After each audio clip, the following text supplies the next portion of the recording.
Hello and welcome to The Last Word on Spurs. We hope you're keeping very safe and well and you are enjoying an international break without Tottenham ruining us for yet another week.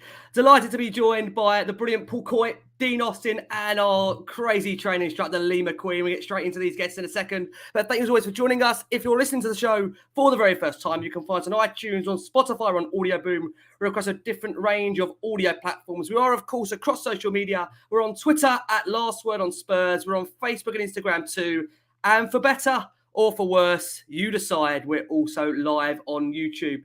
So as I said, I'm joined by three great guests to this show. First up, I've got my right-hand man, my crazy training instructor. I've got Lee McQueen in the house. Lee, how are you? Yeah, good, thanks. Absolutely brilliant. No football to be, I suppose, moaning about or talking about, should we say, over this weekend. Although I suppose Harry Kane's probably livid, getting left out of the Andorra team against Andorra yesterday. Yes, he was rested, of course he was. But he probably felt like he could. He's only 13 goals, isn't he, off the goal scoring record of Wayne Rooney? So I bet he probably could bag a couple. So yeah, he's probably livid. But no, I'm not. I've had a fantastic weekend, mate, and the weather's been shining very nicely today and yesterday. And looking forward to a fantastic show with these two legends that we've got on tonight, Rick. Amen. Well, first up, he made 124 appearances for our beloved Tottenham Hotspur. We had him on, I think we had Dean on just actually before Nuno was appointed. And at that time, everyone was getting forward with the job. I think Lee had it at one point. I think you had it, Paul. I think even I had a glance at it at one point. I think we would have a chance. But I never. Great to have the brilliant Dean Austin back on the Last Word on Spurs. Dean, how are you? I'm very well, my friend. How are you? Yeah, not bad at all. Lovely to have you here. Lovely to have you on the show. And also, as always, he is always the voice of our mighty Tottenham Hotspur. We've got the great Paul Coyte joining us. Paul, how are you? I'm very good. How are you, gents? I love the way that I like the way Lee is colour coordinated with his pictures in the background. That's unbelievable. I mean, honestly, now that's class for you, isn't it? That really is. I'll tell you. For our people on audio listening in, unfortunately, you're missing out on this, which is why, like I say, as Paul said there, if you're watching this live, and if go and subscribe. Yeah, let's put that banner in at the bottom there. Go and subscribe if you haven't listened before to the show. But honestly, great to have you guys here. And like I said, it's nice to actually be talking about Tottenham where it isn't actually impacting our lives on a weekend, which for better or for worse, I'll let you decide. But first off, Paul. Yes. Hold on, what on earth are you going to ask me? I wonder where you're going to go with this. Can we address an elephant in the room? Only yes, because to me, I see you as the fabric of that Tottenham Hotspur Stadium. Right. And at half time, thank you. I'm thinking, where's Coyte? Where's he gone? What's he doing? Can you tell us, Paul? Because I know a lot of people listening to the show, they'll also be a bit just confused as to why you're not at the half time. So of course we saw you at the Jimmy Greaves half time, of course, but obviously since then and before then we haven't seen you. Can you give us an update on the situation with that? Yes, I think so. I think we're all friends. Everything's fine. The thing is, I was mentioned to you off the air, and the amount of rumours and conjecture and things. I've met so many people, and everybody's been so lovely, and I've got to make a point of that. And we did a night with David Schindler on Friday, and the latest rumour, for the reason that I'm not there at the moment, was this one. And listen, you even said you'd heard this. Guy comes up to me and says, "Oh yeah, so I've heard the reason you're not doing half time." So I said, "Well, what?" I said, "Well, what was it then?" He said, "Oh yeah, I heard you refused to be vaccinated." I went, "What? I'm so vaccinated, you wouldn't believe I'm vaccinated within an inch of everything." And I said, "No, that's not true." "Oh, I heard," because he's going, "Good for you for standing up for your beliefs." And I'm going, "No, it's not. No, there's none of that." So there's that one. The other one is that I was selling stories to the newspapers. No, not true, because I don't know anything anyway. So it's definitely not that. What was the other one? Oh, the other one was I slammed the phone down on someone. I don't know. So anyway, there's all these bits and pieces going on. All I can say is that, at the moment, I'm still doing stuff for the club, and with the Jimmy Greaves thing, it was, and honestly, and how everybody welcomed me, it was just, I was almost in tears. It was lovely. So I'm around. How much around? We'll see. But that's all I can really tell you. I'd like to be able to tell you more, but that's it. I think it's sort of up around here somewhere at the moment or somewhere. So we'll see. Someone can play me after Coyte, and I'll tell them if they play me. So there we are. It's I'm still around, and obviously and I've loved it, and for 16 years I'm still doing the odd bit for them, but I'm always available. So there you go. Okay, so wait and see, Paul.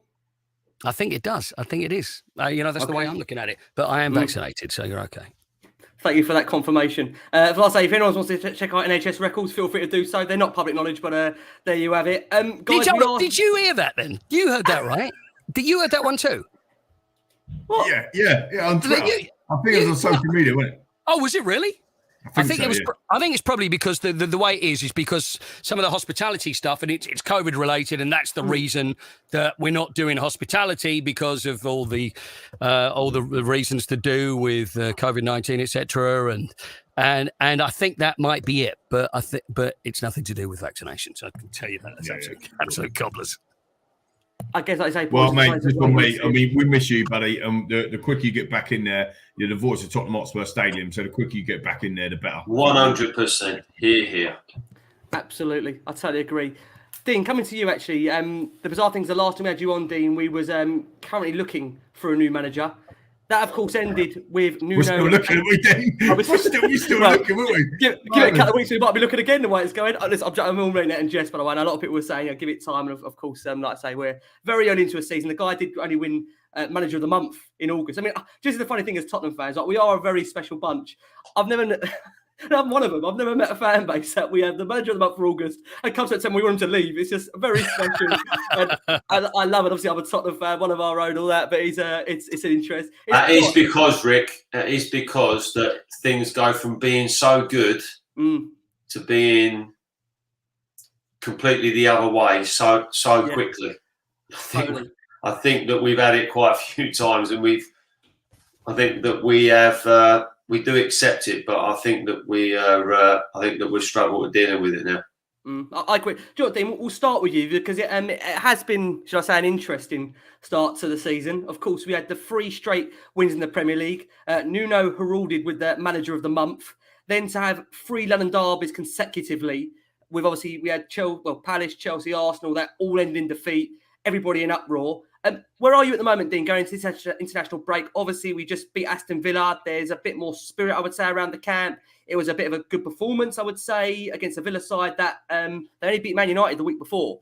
So what's your take on Nuno's start to his tenure at Tottenham? Well, I wasn't carried away to start off with, Rick, to be honest with you. Even when we won those games at the beginning, I think that 100% he has to be given time. It's the one thing that no one really gets in football. But I think that to be able to implement what he needs to implement he does need a little bit of time. But I think that from my point of view, I think it's just the way that the team's played, the lack of creativity, the lack of opportunities on goal. I wasn't fooled then, and I'm certainly not fooled now. I think that there's going to be some tough times ahead. I don't think that the Harry situation has gone away. I think that will come back in January. I think it's pretty obvious that the lad doesn't want to be here, and I'm not saying that horribly against him. I just think it's fact. I think it's fact that he doesn't want to be here. And when you've got players within a squad that don't want to be at a club, I think it's very difficult for then the team to move forward and have the cohesion in which you need at the football club. Yeah, Joe, it's funny. I speak to so many different Spurs fans, and across the board, I think there's a real split amongst the current fan base. Paul, for someone that you've always been quite close to the club, and I know you brought it up. Actually, I think you interviewed Nuno last week. Was it last week you interviewed Nuno? What do you take from that, Paul, so far at the moment in terms of his start at Tottenham? What you made of actually meeting him as a guy? There's been talk that he just around the camp, he's not like a Pochettino, he's not like a Mourinho, he's not as a dominating figure around the club. Thoughts on his appointment for you, Paul, and how he started so far on the job? I honestly think we got to give it time. Blimey, Dean worked for Watford, so knows exactly what it's like when it comes to not sticking around with managers for too long, and knows how things work. I know that's football. I know that's how things are. But as far as I'm concerned, you got to give him time. Yes, okay, we got off to a heck of a start, then things turned. Was it as bad as it was good? You know, we still had all those points, and now we ain't looks. I just think we've got to give someone time to get their philosophy over. I mean, Dean is going to know more than about this than me. But if you go into a club, of course, we all hear about the new manager bounce. You know, there's all this new manager bounce thing. It takes time to settle it. Obviously, there's the bounce, then there's the settle, and then there's got to be a moment in a season where a manager has got to say, this is my team, this is how I want them to be, and they're responding the way I want them to be. And if it doesn't work, well, that's my fault. Surely it's too early, isn't it? I mean, we're so early on in the season to start shouting, it's not Pochettino. And we all love Maurizio, but it wasn't working at the end of that. For whatever reason it was, that had gone sour. I'd heard that under Mourinho, you know, and we automatically thought, he's not our right manager, he's not the right guy. But from what I'd heard, you know, he was liked, but there were some players that actually couldn't do what he wanted to do, which is interesting because this is what we heard Nuno say in Arsenal for that Arsenal game. And I spoke to him, and it was for a conference for AIA, the shirt sponsors, of course, and they're great people. And so I had 45 minutes, and it was asking about management, and I was really, really impressed with him. He was. Obviously, we see him, and he's very quietly spoken, seems very calm. But, you know, the thing that he really loved, which may surprise some people, is that there is to do. You know, that's what he wants to do. That's how he wants it to be. He's not like, oh, well, we'll just sit back and then we'll see what we can get out of this. And he absolutely adores his football, loves his football, eats and breathes football. You know, he's been in the game, and that's what he says. He knows nothing else but football. So it's not like he's just come in and I'll just, you know, fill a gap for a while, make a few quid, and then I'm out. I just honestly think we've got to give this man time.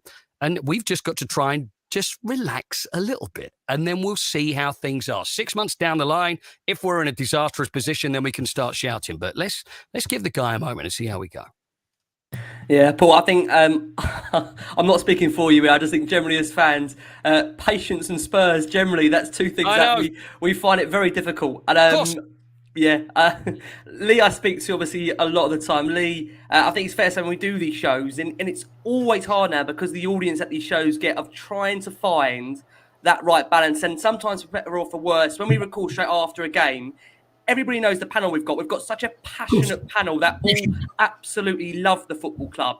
And sometimes that passion can get pursued for, you know, wanting everything right now or, you know, not giving a manager time. I think ultimately, like anything, as I've said before on numerous shows, I don't want to bore people with this, that sometimes when you're not getting the results and the football isn't to your liking, it can become a really tough watch. So, Lee, now you've had time to reflect during this international break on the start to Spurs. Have your thoughts changed at all on Nuno? Because I know you wasn't massively keen the last time we spoke before the international break. Well, this was just as I've heard Dean and Paul now. I've had to rubbish up all of my bad mouthing of Nuno that I was about to do. No, look,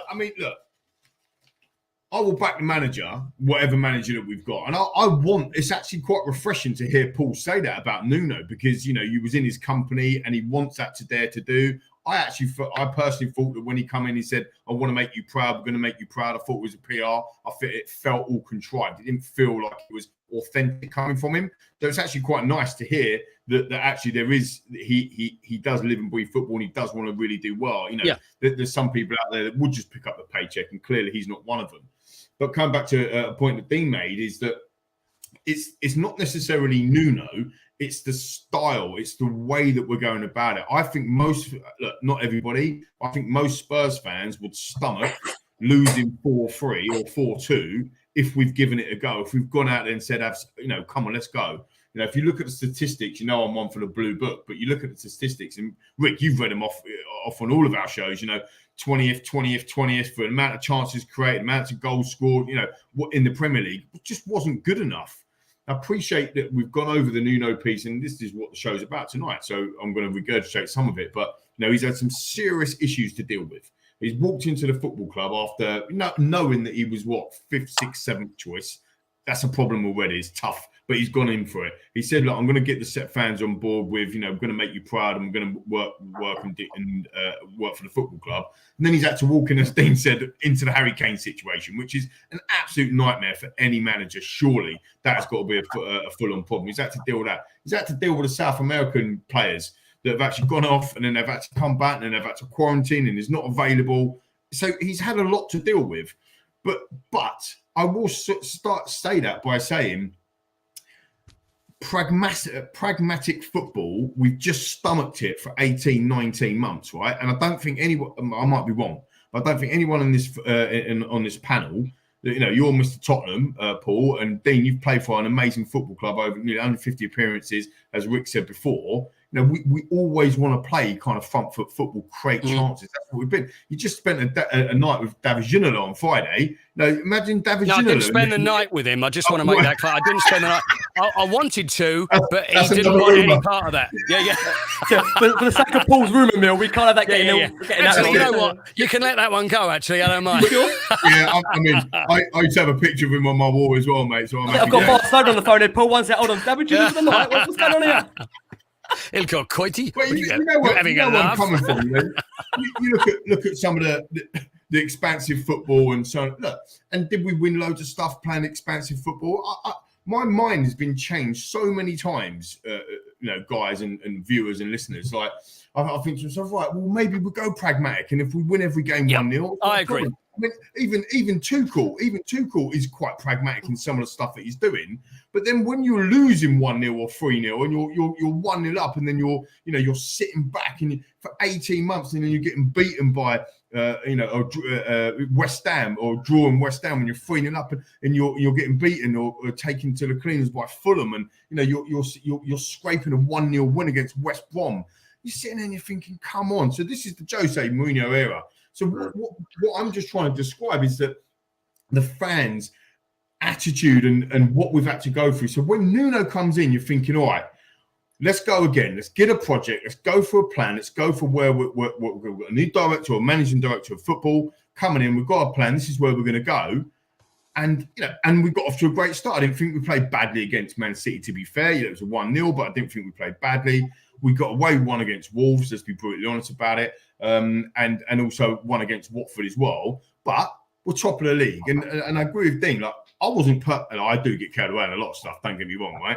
But I wasn't getting carried away, but I was enjoying, once again, the fact that we were top of the league. So I can say, well, hey, naff off Gooners, or just have a bit of banter with the Gooners and whatever. They were bottom, we were top. I'm not saying that we're going to go and win the league, but just enjoy the moment. And that's the bit. That is the key thing for me, lads, and listeners and viewers. Sorry, Paul, just quickly. No, sorry. Yeah, go ahead. Sorry, Lee. No, I was going to say, just quickly, that's the bit that we've forgotten. We've forgotten how to enjoy. That's all I want to do. And against Aston Villa, I thought we were brilliant. I was in the stadium. It was a fantastic game. I thought we'd done exactly what we should be doing. And I think if we play like that for most of the season, majority of the season, we'll win more than we lose. We're entertained as well, and I think that's the way for him to go, in my opinion. Sorry, absolutely. I think the thing is, I often talk about this scale, and the top of the scale would be play beautiful football and we win games. Second is what? Play pragmatic football that you mentioned there, Lee, and we win games. Third is play beautiful and lose, but at the bottom is play that pragmatic, dull stuff and we lose as well. So that's pretty much the order of it. So we'll take those first two as long as we win in football matches. And I just wonder whether that football, I mean, and Dean played in those sides, and okay, we'll see if we can score more than you. It was really entertaining. But again, it didn't get us that great success that we wanted, though, did it? We just got to find what we want. And I think probably winning football games is above everything else for everybody. Is that right? I mean, of course, we want to do it in a beautiful way, but we need to win more than anything else. I totally agree. Dean, let's come around to you. Dean, can you hear me? Dean, let's come around to you, Dean, and let's just discuss the start. I mean, like I say, you were currently, in terms of our points accumulated to date, many would probably say that we're on target for where Spurs maybe should be in terms of what they've taken so far. When I look at the current league table, and I know many people don't like to do this, Spurs currently sitting in 8th position. They've got 12 points from the possible 7 games to start with. On a points basis, Dean, are Spurs roughly where you would expect them to be, given the fixtures they've had so far? Just going to unmute Dean if we can. Until after about 10, 12 games. Until after about 10, 12 games, I don't really look at the league table, to be honest with you. I think you take it on a game-by-game basis. I look back to, Paul will be able to tell us more here, probably on Maurizio's first year. At times it was, I'm not going to say it was painful, but Maurizio decided that there was a group of players within that squad that he didn't really want. So bit by bit, he was going to slowly discard those players, and they would get rid of those players. And Dean, can I just say something when you mentioned that? I'm sorry to interrupt. But I remember speaking to a lot of players in that first year who were saying, because it wasn't easy at first, and they said, look, I've got to admit, we are struggling with trying to play the way that Maurizio wants us to. It's taken us a while to try and get used to it. You know, whether it be that pressing game or whether it be the fitness, whatever it is, it took them a while. So could that be the same thing? There's a couple of things that I would say about Maurizio, about the way that he wanted to play. First, that he wanted to play very, very high intensity without the ball. So they did press the ball very, very high. And the second thing was that he wanted them to play in the style, in the Spurs way that he wanted them to play, which was from the back. And he didn't want the goalkeeper kicking it into the front. And they had to play out literally at all costs. And players had to get accustomed to that. The difficulty sometimes is with process, it's when you sit down and you reflect on some of the stuff, like, so we've had 2 games against Arsenal away in the last 2 seasons where we haven't turned up. So last year under Jose, team was really, really poor, and then end up making substitutions where he would take off an attacking player. We're 2-0 down, take off an attacking player and put Moussa Sissoko on, if you like, to stop Kieran Tierney coming down like a left back. And then the game that we played a few weeks ago, where literally, you know, players aren't gonna be getting the ball at the back and launching it from back to front if that's not the instruction of the manager. I'm sorry, and it was the same last year. It was almost like there's a real fear factor, and to say, right, we need to jump the pressure here and we need to get it in the front. And like both times, you know, really, in the biggest game, it's what is the biggest game. Let's be fair, it's the biggest game of the season for Spurs and for Arsenal. You know, we haven't turned up. Now, sometimes within process, that does take time. However, people won't accept that. Like, Spurs fans can't accept that when they're watching that. Now, I have a bit of I think that there is a major rebuild to be done here now. I think that we're in a bit, I know that we spoke about it before, but, you know, Maurizio probably wanted to do certain things after the Champions League. I mean, he come out and done his interviews about the furniture. It's all right having a nice house, but you've got to have the best furniture to go inside, etc., etc. And was he supported in that? Well, no one really knows. Only Maurizio will know that, whether he was supported to the extent. I think that if I'm honest with you now, I still think that there are players suffering from the previous manager. I think that, and I'll use, for example, Dele Alli is an example for me, who's nowhere near back to his best yet. But I think that he's going to need time, but he needs games. But then this two-way thing. He's got to show that he's worthy of the time on the field. He hasn't hit the heights this year, but I honestly still think that he's suffering since last year. I think that there's certain players that are dead wood to this club now, and I don't mean that in that they're dead wood. I still think that they're very good players, but I think that they've been discarded out of the team, or it's been made so obvious to them that they are not really part of this, that they are so low now that they need to go, and the club needs to take the best that they can get from them and get them on. And when I talk about that, I'm talking about people like Sanchez, I'm talking about people like Doherty, Harry Winks, those types of boys have got to be allowed to go on, get on with their careers now, because they can't want to be here because they want to play football. Now, Maurizio had a way that, you know, he didn't have a massive squad, and he used to tinker with certain bits and pieces. The first thing that, for me, that Spurs have got to get sorted with is that they've got to get themselves a settled back four. They've got to get a proper centre half partnership. What he decides is the best partnership for him, and then he's got to go with it. He's got to go with it, and he's got to keep going with it, and they've got to keep working at it. I think that we are very, very reliant, obviously, on Sonny and Harry. But I honestly still think there's a problem with. I believe that there's a problem with Harry, and I believe that it will come up again in January. And Spurs are going to have to deal with that. But we've got to stick to something. But this is a rebuild. This for me is a transition. But I always refer to Alex Ferguson. Alex Ferguson was the best person about rebuilding teams while still having a current team. And he done that. He was the master at it. And I don't think that, you know, it's difficult, but we certainly haven't mastered it. There's one thing that actually quite disturbed me, and it come up on the socials early on in the season in the first 2 or 3 games. And I've never seen it before, to be honest with you. The director of football was on the bench, and you see him up on his feet shouting and screaming, and he's sitting behind the subs, shouting on the field and screaming. That, for me, is not supporting your manager. Well, and the managing director as well, Dean, and the managing director. Right. Now, for me, that is not supporting your manager. That is not supporting your manager. Supporting your manager is being there for your manager and helping him on a day-to-day basis of the things that he needs help with.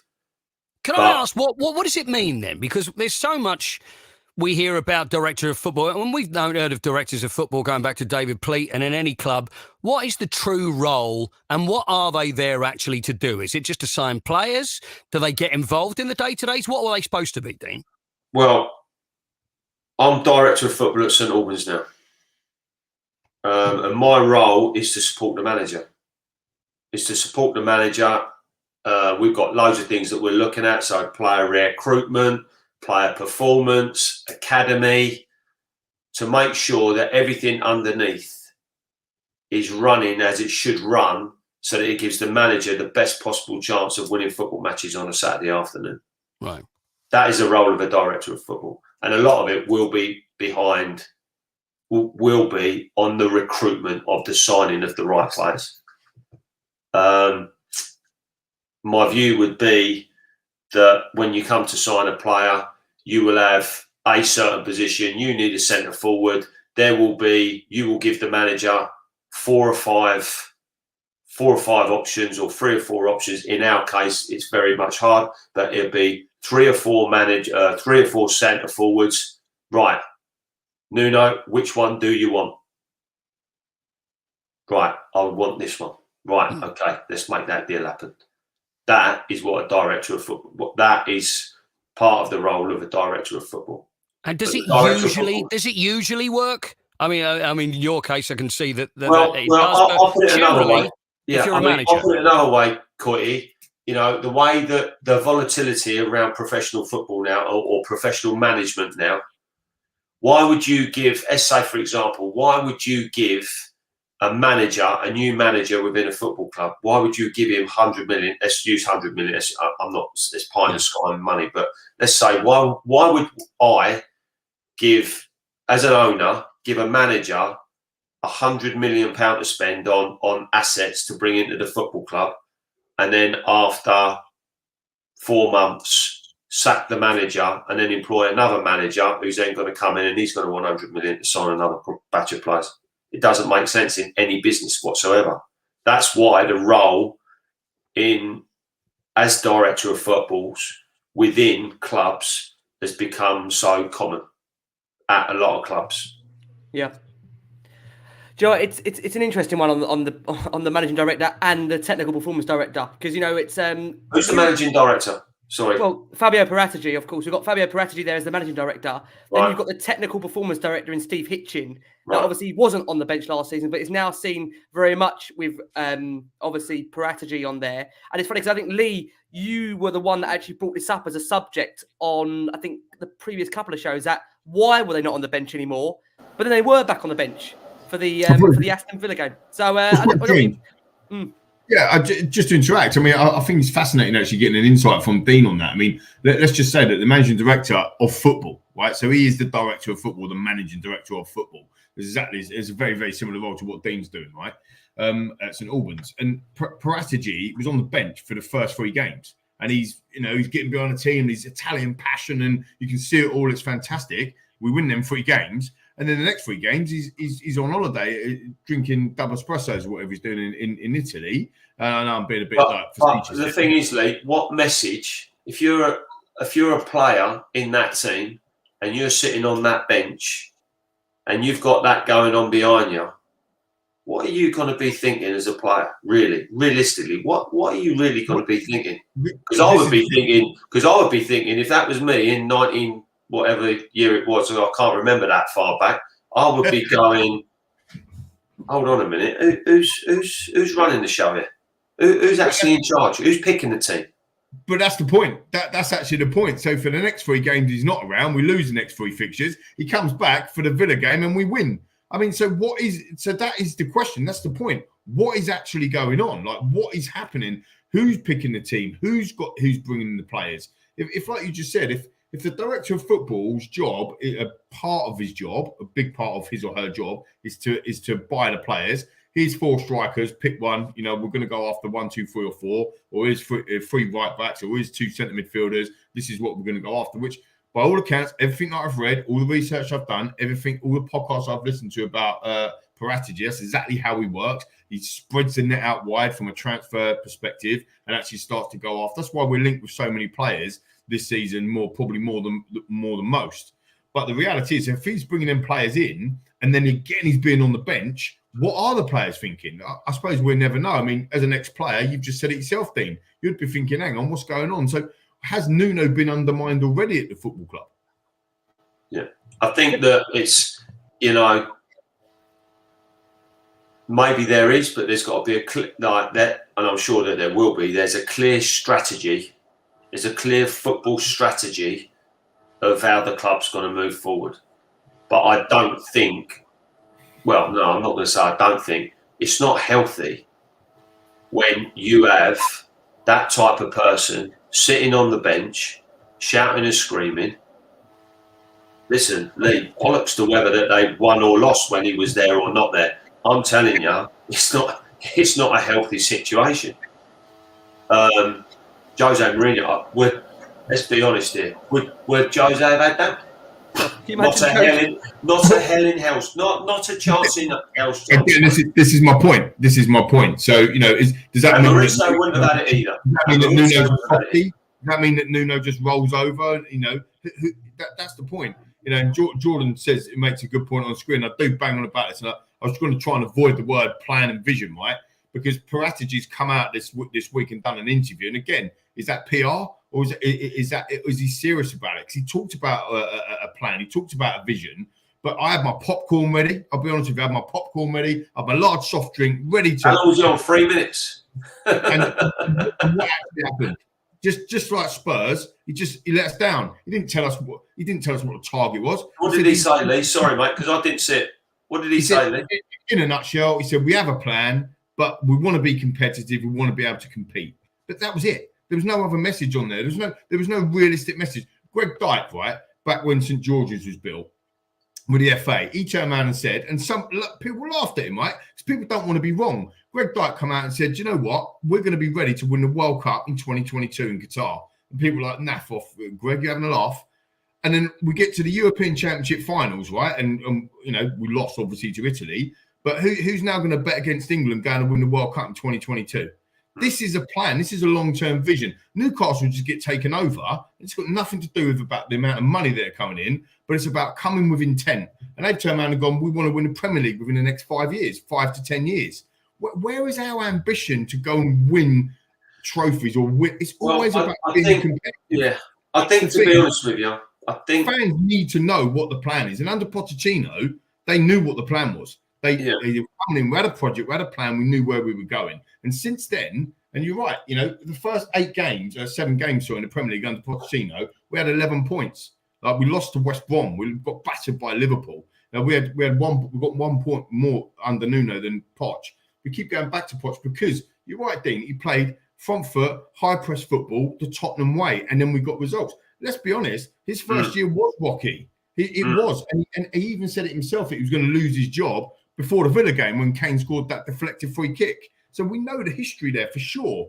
But and I want to back Nuno, but what I'm saying is this still confused. As a fan, as a season ticket holder and a football fan of Tottenham Hotspur, I still don't know where we're going, and I still don't know how can I get behind saying, well, I don't know where I'm going. The thing is, Lee, I just think that, we can use the example of Newcastle and say, they've come out and said, we want to win the Premier League in 5 years. I mean, for crying out loud, they're the richest club that there's ever been in history. They should be winning the Premier League in 5 years. It's very easy to say that because they've got an incredible amount of money coming in. But also when it comes to we're the 8th richest club in the world.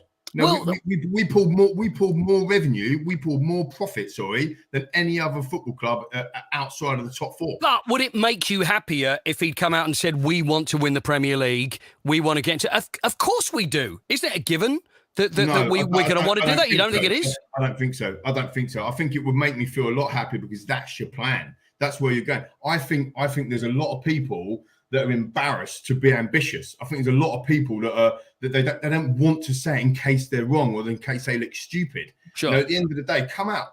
As a football fan, I want to win big trophies. And Mauricio Pochettino, again, sorry, viewers and everybody else, and sorry, Dean and Paul and Ricky, but he said it. People got frustrated with him because he didn't take the cup competition because he wanted the big prizes. This was just about putting a marker down and saying, why are you even worried about the Arsenal result? They're way below us. We can be bigger than this. And he grew the football club and the energy in the football club and the passion and the belief.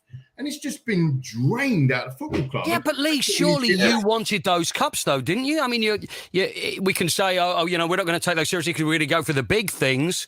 But at the time, surely you were watching that and thinking, I want to win the FA Cup. I want to win the League Cup. We need to win some sort of silverware, no matter what it is. Sure, and surely you wouldn't have agreed to say, let's push those aside and let's just go for the promised land now and forget the other stuff. I agree. I totally agree with that. And as a football fan, of course, we want to win. But my point being is he had a plan. The club had a plan. That's what we was going to go after. And by the way, we had 2 title challenges and we got to Champions League final. Yep.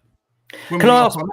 Yeah. The only thing is with that, and I'll say this under Maurizio, and it was we started off slow. He started off slow, and then ended up with the Champions League final. The time the time to reinvest in the squad, as in regards to with the next 2 or 3 players, was at that time. Because at the beginning of that season, and I was assistant manager at Watford when we came to White Hart Lane in October. Yeah. And we drew 1-1. And to be fair, we should have won, and we should have won easy on that day. Tottenham were pretty poor on the day, but they had kind of lost their energy. They had lost that bit on the front foot. Like, not saying that we worked them out, but we went with a set plan on that day. We went with a set plan on that day, a set game plan that had been worked on all week, and we felt that if we was very tight and kept the game very, very, very close together in the first 20 minutes, we felt that Tottenham, in the moment that they were in, would suffer a little bit. As it was, we scored in that 20 minutes as well. Should have had a Stonewall penalty with Gerard Delafeu, got brought down. In the end, they come on strong and they got back to 1-1. But that was the moment in that summer after the Champions League, moved into the new stadium. That was when it was 2 or 3 signings. It was all it needed. 2 or 3 big signings. I always believe that when I don't believe in making wholesale changes within selling loads of players, bringing loads of new players in at one point. I don't think it's the answer. but you've got to be doing things within a transfer window bit by bit. Now, signing players, let me tell you, signing players at this level where we are is very, very complicated.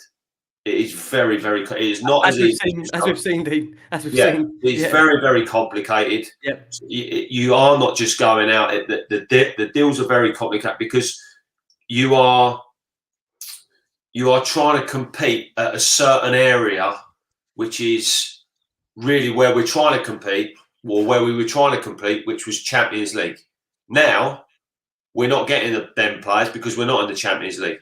So you now have a situation where you're going, right, well, we need players that are, they're good players. They might have that potential.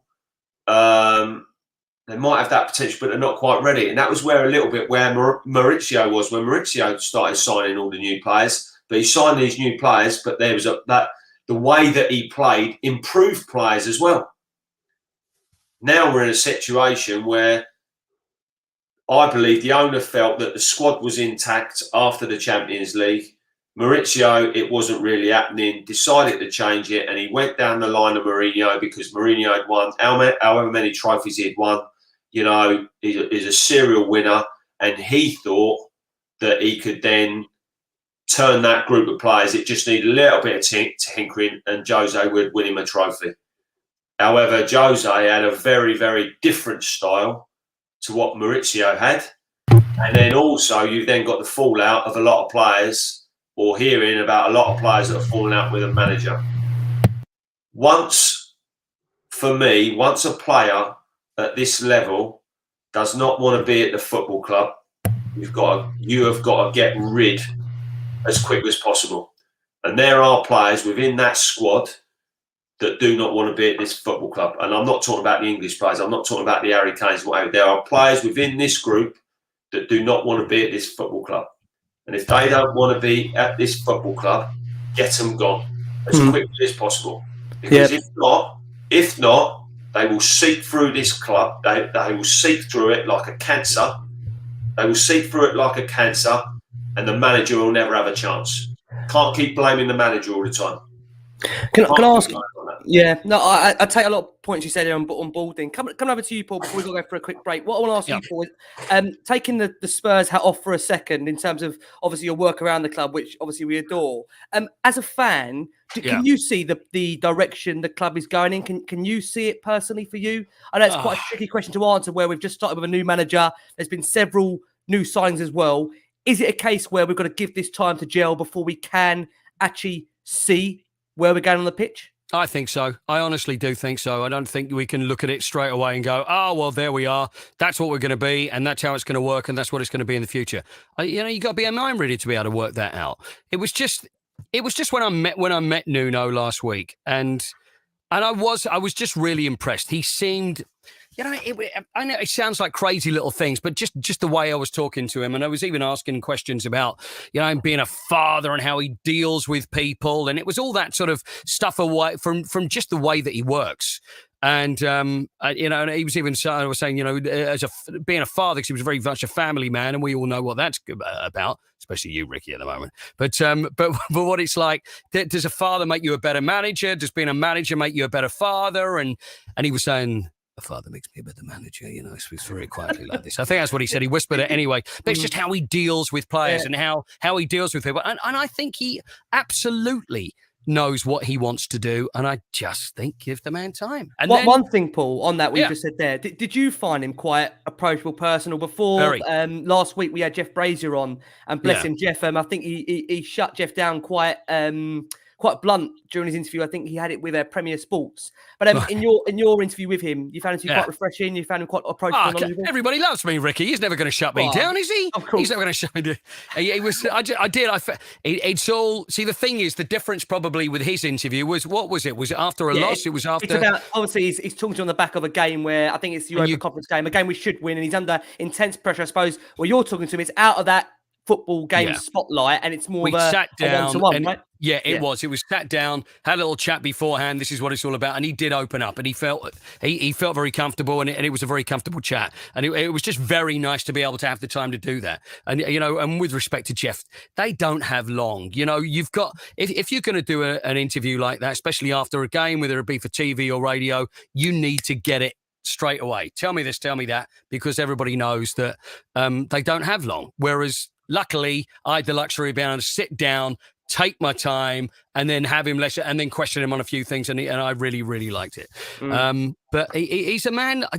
I'm not even going to make a decision yet. I'm not going to be able to say yes, he's the right guy. I just think it's too early. I know we all want it. We all want it now. Yeah. We're all desperate for it. He needs time and he needs supporting. Yeah, I agree. I'm sorry, if we've gone through this period of time now where we tried to get these managers that we didn't get, and we finally have landed with Nuno. Yep. Let's give him the time and let's support him. Yeah, it is insane, isn't it? I will say, if players don't want to be at this, look, I love this football club. I started supporting this club when Coyte was on about 1981. That was when I started supporting the club. And that was on an FA Cup run, by the way. And I come to White Hart Lane one day with one of my dad's friends, and I was mesmerised by our two players.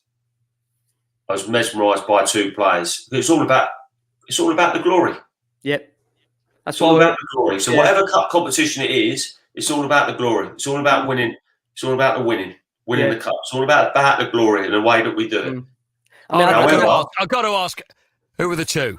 Paul Miller was obviously one of them. And I was with Patsy last week. You can't say that. I was with him at a golf place. So, It was Glenn, right? Was Glenn one of them? Yeah. And was it Ozzy?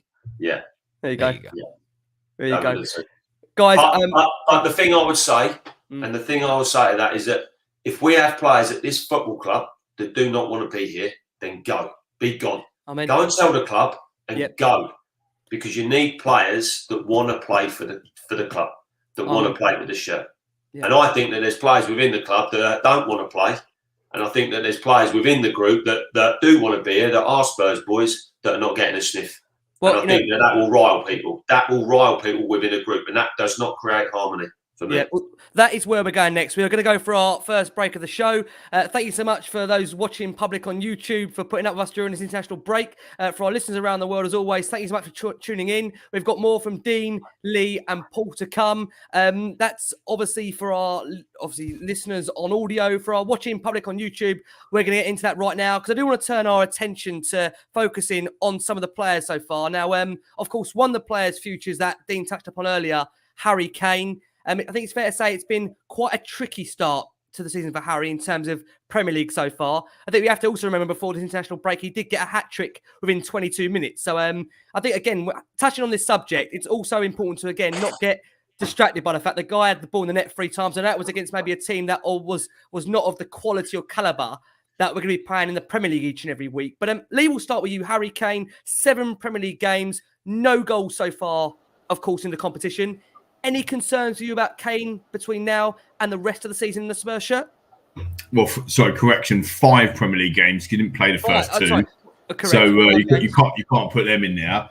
No concerns at all for me. Actually, he's a world class striker in my opinion. He's the best number 9 in the world, probably one of the best number 10s as well. Yes, there was a very difficult summer. Lots of different reports, lots of different things happening. And they might be right?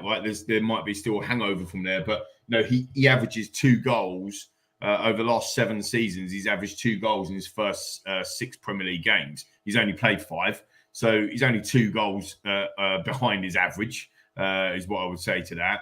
And as you just rightly pointed out, he just banged in a hat-trick in midweek, right? A 19-minute or 20-minute hat-trick that you put in. Yes, it was against Moura, but you can only beat what's in front of you. So for me, I don't think there's any problem with Harry. I think that he looked back to some of his best, some parts of his best of it, as it were, against Villa. I'd also point to the fact as well that he didn't have a proper pre-season. When does Harry ever score 3-4 goals in August? Never. I think there was always this chain around his neck, wasn't there, that Harry never scores in August. His September is actually funnily enough, is August, because he didn't have a pre-season, because he came back at a different time to everybody else. So for me, there's no issue with Harry Kane, certainly for this season. I don't think I disagree with Dean. Actually, I don't think he'll be going anywhere in January. He might be going somewhere next summer. That's for sure. That might be the case. But certainly, we've got another year with Harry, and I think he'll score goals, because that's what he does. Here. Oh, Wick's on mute. You've muted yourself, Wick. He's muted himself. My wife has been trying to do that for about 10 years. So, like I say, it's one of those things. She's trying, but she's failing. But she's giving it a go, bless her. Paul, let's come to you next. Harry Kane. Yeah. Knowing him as you do as well, from being around him at the football club, just generally as a guy, I think it's fair to say that the summer wasn't easy. I think for supporters as well as Harry, I think it's obviously clear. Listen, if City had paid the money, Harry would have been a Manchester City player. Then having to mentally kind of tune himself back into the fact that he wasn't going to get that move. And he's then got to say, bring himself back to a place where Spurs is then his primary focus. How difficult do you think he's found that, Paul, off the pitch rather than on it? I don't know. I don't know whether he has found it so difficult, and the fact that, the deal was done and yes, he was going to go. And honestly, I agree with everything that Lee said. Everybody looks at, because he's the England captain and he's the greatest goal scorer that we've got, and he's the best goal scorer there is in the country, and one of the top in the world, if not the, he's that good. So everybody's going to be watching everything he does. All it takes is a story in the paper.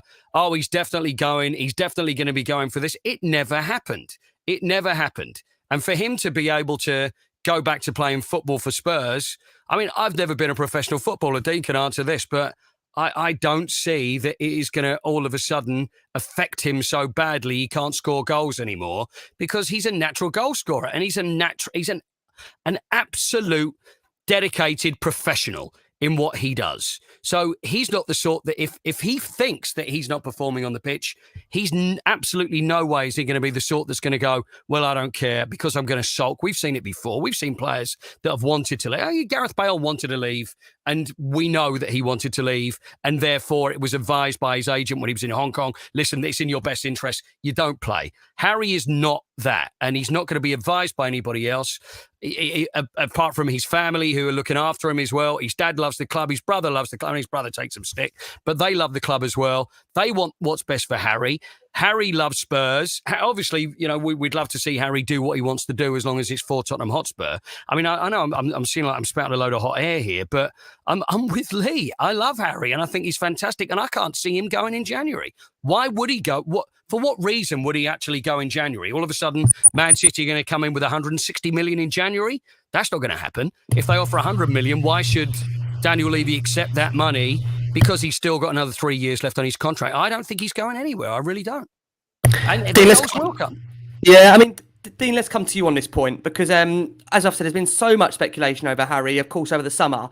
Putting yourself in your shoes here, Dean, as a player, you've obviously been in and around squads where players have wanted to go and maybe they haven't got that move.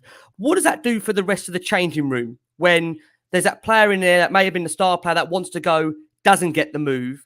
For you as a teammate, can you still be on board with that player? Can you still have the same respect for him when he doesn't maybe believe that the players around him are good enough to be where he wants to go for the club?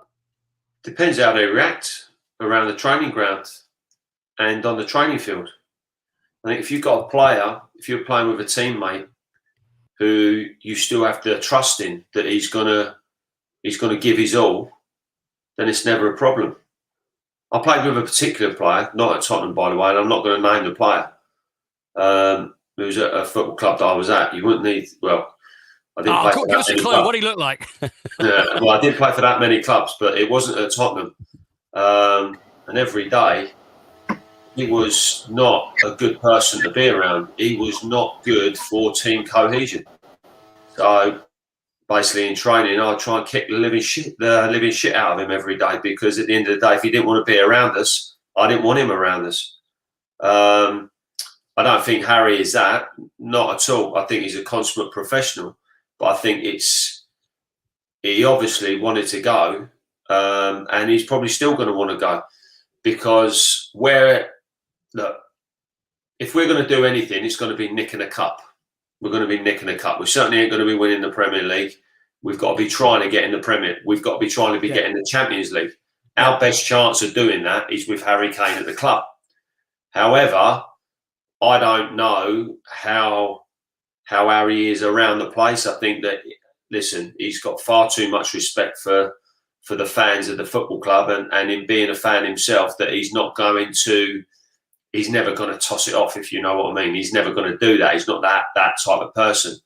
But as a footballer, when you get real disappointment, and you see perhaps opportunities, once in a lifetime opportunity to be able to go to another club that you feel is going to win trophies, and it gets taken away from you, it can take the percentage of your game away. I'm sorry, like, having been a professional, having been a player, it can grind away at you. Now, none of us know the agreement that he had with Daniel or not had with Daniel, and you know, because of the amount of money that Spurs pay him, if there was no agreement with Daniel, and there's no binding agreement within a contract, Spurs pay Harry very, very handsomely to play for this football club. So therefore, our chairman reserves the right to ask whatever amount of money that he wants for him, that he feels that his value is to our club. And that value to our club at this moment in time is massive. Yep. It's massive. He is an irreplaceable player. Now, it might not fit with the player, but it's got to fit for the club. It's a two-way street. He's got a contract. He's got 3 years left on his contract. So unfortunately, he was happy to sign that contract for that enormous amount of money that he receives in his paycheck every week. So unfortunately, he's got to suck it up. And I believe he will suck it up. I don't think he's happy, but I believe he's a consummate professional, and I think that he'll always give his all. But whether we will see a very top level of Harry Kane again at Tottenham, I don't know. However, even at 90% or 80% is better than most people's 100%. Can I just ask, Paul and Dean and Ricky obviously as well, but just thinking about it from a psychological perspective against his other teammates. So, you know, when we talk about Harry and he wants to leave and he wants to go and win trophies, and we all know that, you know, if Man City sign him, he's probably, you know, he's more likely to win a trophy at Man City at the moment than he is at Tottenham, right? I think that's fair. That's fair enough. Yeah. But how do your teammates think that? Like, Son's just signed a 4-year contract, right? And he's gone, I bleed for this club. I absolutely love it. I want to be here. And he's got his mate Harry going, oh, I don't want to be here because we ain't going to win anything. And is Son thinking then, well, hang on, do you think that I'm not very good to win stuff for this football club? Like, how does that work? I don't think that. I don't think there's many leaders in this group of players. So, if we lose, like for example, I think Hugo's a leader. Now, he's out of contract at the end of the season. Is he out of contract at the end of the season, Hugo? That's right, yep. And there's no talk of a new one at the moment being mentioned. Right, okay, so let's say that he's going to be gone. Right, so you've got, I don't really see any of the defensive players as leaders. Højbjerg maybe a leader by example, by the way that he plays, but not necessarily a leader of men, in my opinion. Few and far between, though, aren't they, Dean? I mean, I look at Steve Perryman, and if we look at Ledley is probably someone that led by example, but the Roy Keane type, and there's not many footballers around these days that are true leaders that you would imagine from the old days, though. Are they like the old Dave Mackay type, the roll your sleeves you up? Have to have, Coyte, you have to have a cohesion. You have to have a core in which you work from. So, if I'm looking at the core players in the team, as in that the kind of the influencers of the team would be for me goalkeepers, centre halves, central midfield, and maybe a centre forward. Sure. But for me, for us, I think that I don't see that at the back with the players that we have. I don't see that as centre halves. If you look at, and I know you know, he's one of the greatest managers ever lived. But Ferguson always built centre-half partnerships. Yep. Always built centre-half partnerships. We had that under Maurizio with Toby and Jan. We had that. Now we're trying to find it again, aren't we? Yeah, we're trying now to find that again now. This is the but I don't know if we're going to find it again with the players that we have. Yeah. You know, it's okay buying young up and coming players, but you've got to you might have to have an older head with them at the moment, like an older head with a younger one bringing one through, and then you've got to have another two behind them. Also, Paul, I just quickly, if I may, sorry, Rick. Just on the, you know, on the. This is not about the vaccinations again, is it? Okay, we'll come back to that later. I am. Just let you know. Yeah. just on the Harry Kane thing, you know, with his teammates and that sort of stuff. Yeah. Do you think that part of him is going, why didn't you want me, Man City? Like, is part of him saying, like, well, hang on a minute, like, there's loads of rumours, there's loads of stuff written everywhere, but you only actually ever bid 75 million, yet you paid 100 million for Jack. Yeah, but Lee, I think that if Man City thought that they would have got him for 120 million, they would have got him for that they would have stumped up the money for 120 million. What Man City wanted to do was pay a certain amount of cash that might have been around 75, 80 million and offload some players. Right, which, to be fair, might not have necessarily been the worst deal in the world. However, Daniel was very clear with his 160 million or whatever it was. The deal was never going to happen. It's never going to happen at that money. But you know, I'm not being funny. That's my point, though, isn't it? It's like, is Harry sitting there going, well, hang on, if you really wanted me, City, why didn't you come and have it? I agree. I think it really is quite simple. You've got Harry Kane there, and if they want him, and they can afford him, and they can. It's all this, and Pep saying we can't afford to spend that money. Come on, they can afford to spend that money. If they want him, and they want to spend the money that he is worth, then they should have offered it. And I don't think they did offer it. It's as simple as that. And I'm absolutely behind Daniel Levy in this situation because he's our asset. You know, whether you look at him as our player, our asset, whatever it is, he's worth a hell of a lot of money to the football club when he's playing. And if he's not playing, if he's playing for someone else, he's worth a lot of money. And if they're prepared to pay it, then maybe they talk. If they're not, then there's no conversation. I have no problem with the money that an owner thinks that a player's worth. There is a value that Harry Kane has to Spurs, and it is a massive, massive value because that is a void that you cannot fill. Irreplaceable, isn't he? Yeah, he's irreplaceable to us. Yeah. But the problem that will be for Harry is that time will be catching up on him. And I don't mean time will be catching. He's probably got another 3-4 good years in him. Yeah. You know, for example. By the time the next window comes around, he's going to be coming up 28. Who realistically is going to be paying or going to pay that type of money that Daniel wants in a transfer market for when Daniel really would have to think about it is with 18 months to go. Harry Kane would be 29 coming on nearly 30 then. And also, that's when the big decision has got to be made. 18 months is not very long before it gets to a year, and then everybody knows he's in his last year. Surely it's even going to be before then that he's going to start thinking, right now, what is the point? Because now it's too early. There's no point. He's worth that money to the football club. He's worth that for him to play for us. He's very, very important. The decision, I believe, will come to a head depending on the position that we're in maybe January, but I'm not so sure about that. We talked you out of this, haven't we, Dean? That's why.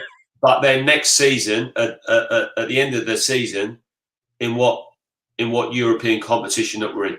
Because the best players want to play in the Champions League. But Dean, have you got any doubts about him scoring goals between now and January? Any doubts to whatsoever? No, he'll score goals. He might not score as many, but I'm not sure at the moment that he won't score as many. But not because of him, but because of how the team's been playing. Yeah. Because we have been so low on those statistics as in regards to chances created, etc., etc. You don't get chances. You can't criticise someone for not scoring goals if they're not getting the opportunities. If you 100%. get the ball in the right areas for Harry Kane, he will score goals. Yeah. That is. Sorry, Rick, just quickly on that. And that was a point we was making earlier in the show about Nuno, right? Not having a go at him. But if you're playing pragmatic football and you're sitting behind the ball. Having a go at him. Well, I was having a little game. But look, at the end of the day, I'm talking about the start of football. And if you go and play like he did against Villa, he's getting opportunities. How many chances did Harry have against Villa? At least quite a number. He did. Two decent. Which he would take, Lee. If he was in form, he would take them, wouldn't he? If he was in form, he would have taken those chances. Against Moore, he took them. And if you... Jose Mourinho in the documentary turned around to him and said, I will make you a superstar if you stick with me. And he had his best season ever in terms of goals scored and assists. I mean, you couldn't make this stuff up. This geezer is absolute world class. He will score goals, no problem at all. And I reckon he would still be at the top of the goal scoring charts or thereabouts. He'd be in the top 3 Premier League goal scoring by the end of the season. So in that case, Daniel is entitled to ask for whatever sum of money that he wants, because he is contracted to our football club for 3 years, 3 more years. He was happy to sign the contract and happy to take his money. So therefore, if he was happy to do it, he's got to suck it up. Agree. Conscious of time, guys. Conscious of time. What I do want to discuss very quickly is season expectations. A very easy subject, isn't it, to touch upon at the moment. We're 7 games in, and we haven't yet had the January transfer window. Although we're getting very excited over the last one on Spurs. We love a transfer window over here. Absolutely love one. Brendan might even when the window shuts, we always complain about what we've done. But there you go. It's always the way. But Paul, I want to start with you. What for you, Paul, now as a fan, is the expectation of this season? What do you want to see Spurs achieve come the end of it? You know what? Every year since I was a kid, I want to win the FA Cup. I want to win something. I want to win the Premier League. Okay, I don't think the Premier League's going to happen this year. Let's what makes you think that? You know what? I sound as if I'm a bit down on the team by saying such a thing. I can't believe it. We're not winning the Premier League, Paul. What are you telling me that now? We're not going to win it. I want us to win games. You know what? Let's win the FA Cup this year. Let's go out and win the FA Cup. Let's win the League Cup. Let's do something. But let's... we are in, I hate that phrase, transition, but it is. There's a new manager's come in. Let's just see how things go and keep our fingers crossed. As old Casey Kasem said, let's keep our feet on the ground and keep reaching for the stars. Let's hope we're going to do something. I just want us to get a good run. Let's start playing good football. Let's get a good run together. And then maybe next year, then we'll go out and we'll do something special. I'm always hopeful. And over every game, I always think, you know what, we're going to win this game. So, as someone once said, and I'm sure Dean's mentioned it maybe a few times, surely he hasn't said, let's take each game as it comes. I think that's what we got to do.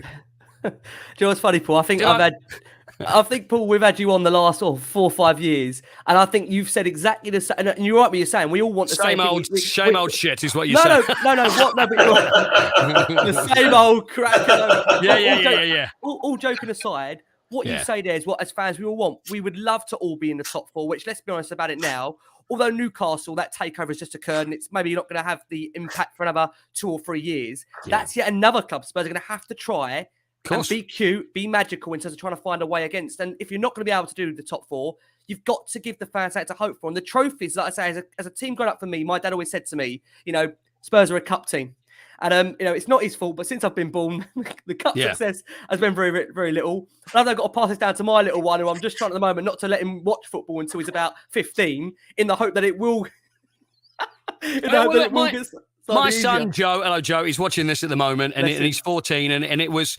And he saw us start, and he saw, when he really started getting into Spurs, he saw the Pochettino team, and I've said, look, It's not always been like this, by the way. It's not always been like this. Be prepared for some ups and downs, because that's what it's all about. But you know what? We've always got the hope. It's all that thing, the hope that kills you, what have you. But we've always got it. We've always had it. And we've had to put up with some terrible times, and we've had some great times. But we've always got to keep thinking it's coming. And I want to see players. I want to go to a game, and it's the old thing like all our dads always said to it, we don't mind as long as we see the players giving 100%. If we feel that they're living and dying for that shirt, then we're happy, then we can walk away. If we lose, we lose, but we want to see us go out there, give 100%, and if we win, then that's great on top of that. But let's go on. Totally agree.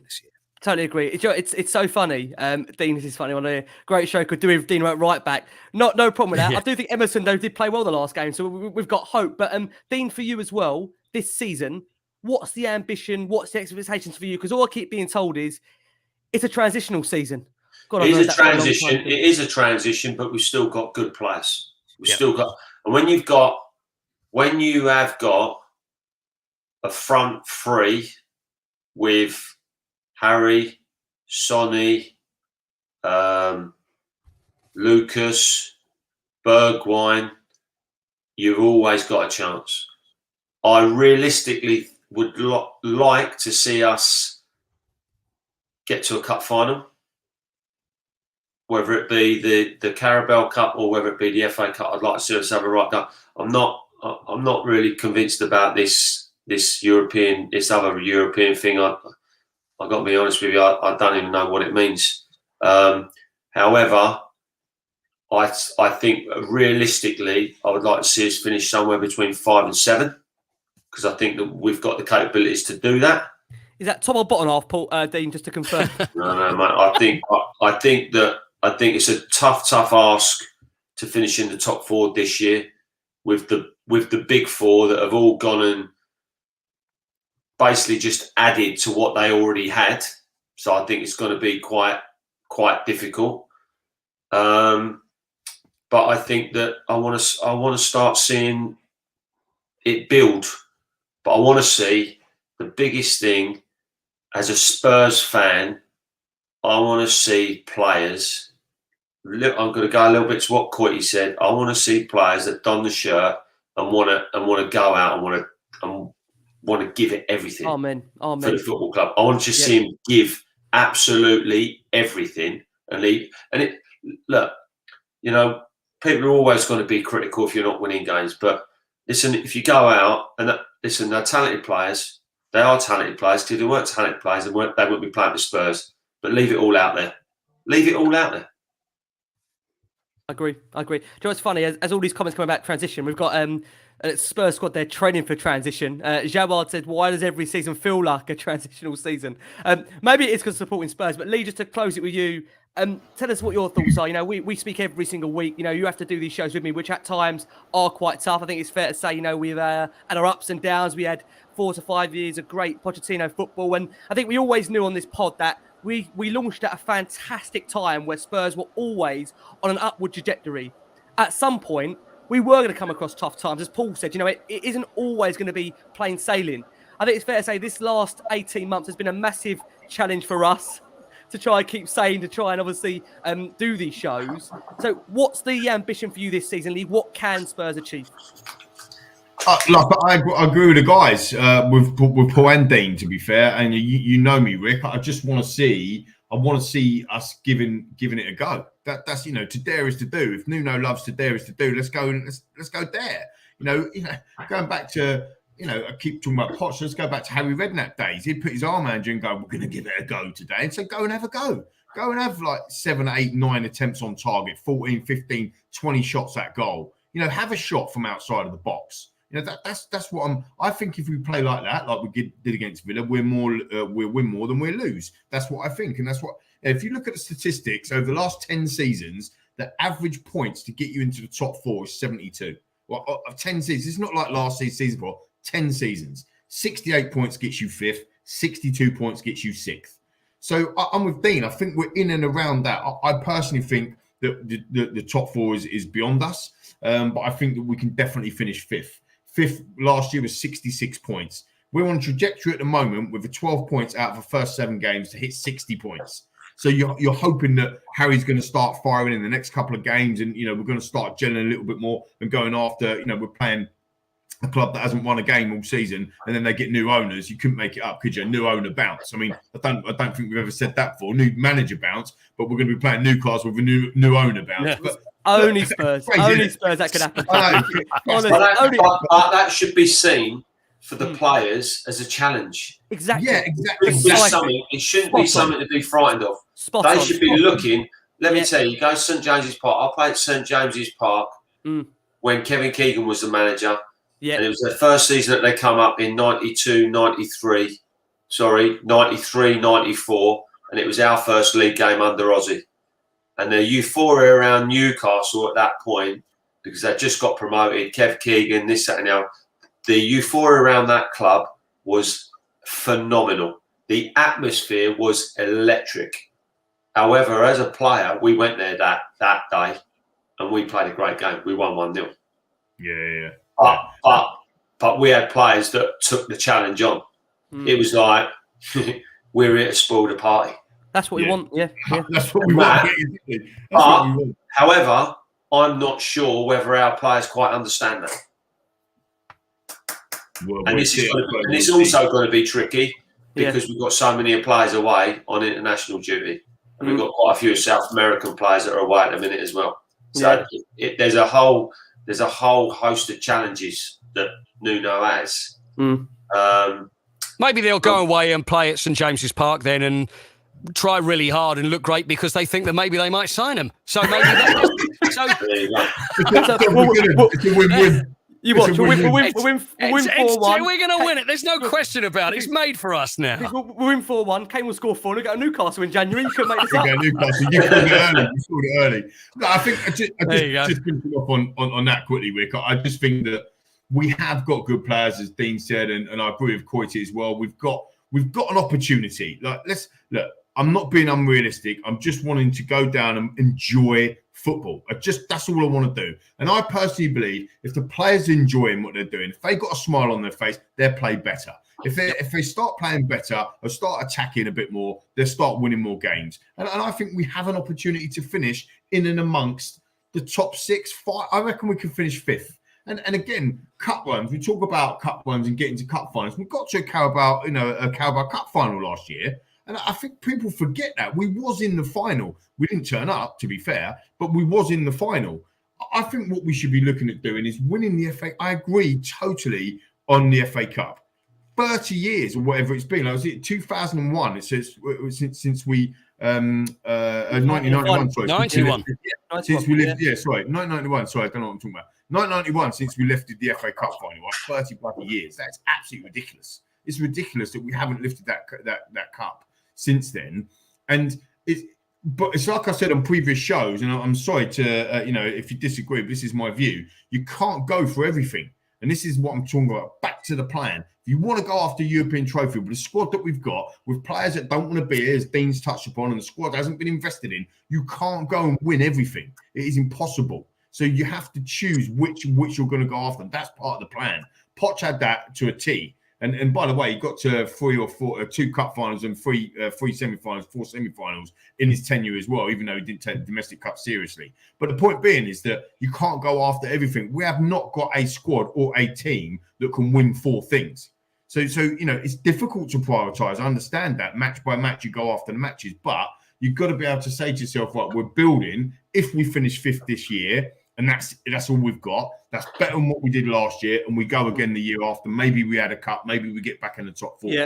Yeah. No, I agree. I will take Paul back in the stadium, top 5, and an FA Cup. Give me that, and I think I'll be happy. FA Cup would be amazing. That would be an absolute amazing. Amazing. Paul back in the stadium, number 1 though for me. Got to get Coyte back in there, I tell you. Guys, it's been a real pleasure doing this last hour and a bit with you. Let me say thank you to my great panel for the week. It's been a week where Spurs hopefully haven't ruined your weekend. You've had a break from it all, but we've just relived it in the last hour and 18 minutes. So thank you so much. First up, great to have him back on the show. The great Dean Austin with us. Dean, always a pleasure. Thank you ever so much for coming back on. Thanks for having me, mate. It's been a pleasure. Pleasure is all ours. Dean, look forward to having you back on soon. The voice, I have to always say, it's the voice of Tottenham Hotspur, the man, I honestly, Paul, when you wasn't there in that first game, I've got to say, I turned to my wife and what the hell is going on here? Honestly, she was fuming, obviously, naturally, absolutely fuming with me. We were about to walk out at one point. Then she went, hold on, is there free food here? I went, give me 1 minute. Yeah, hold on, we're Big Man City. Who was he? Okay, who cares? Yeah, so it should be.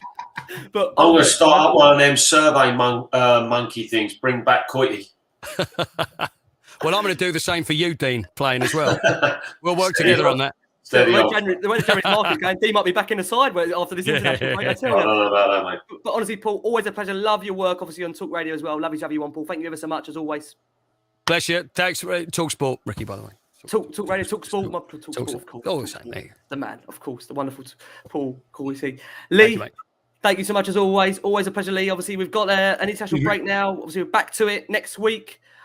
It's always fun and games, Lee. Always fun and games. Always fun and games. Yeah, absolutely brilliant. Lovely to be on with Dean and Paul for sure as well. And thanks very much for putting up for. Some people call it whinging, some people call it passion. Look, we just call it how we see it, right? And we all want the same thing. Everybody watching and listening wants the same thing. We just want our phenomenal football club to get back to doing phenomenal things. That's what we want. So let's hope it gets there. Yep. And to answer Faz's question on the screen there, top marks to Bradley's signing so far, I would probably give it a 6 out of 10. I think probably more to come really after the international break in terms of judging players. Hopefully we're going to see more to come, a lot more to come after the international break. We're all going to be feeling a lot more happier about Spurs in general. My thanks to Paul, to Dean, to Lee, but most importantly, guys, as always, keep safe, keep well, and as always,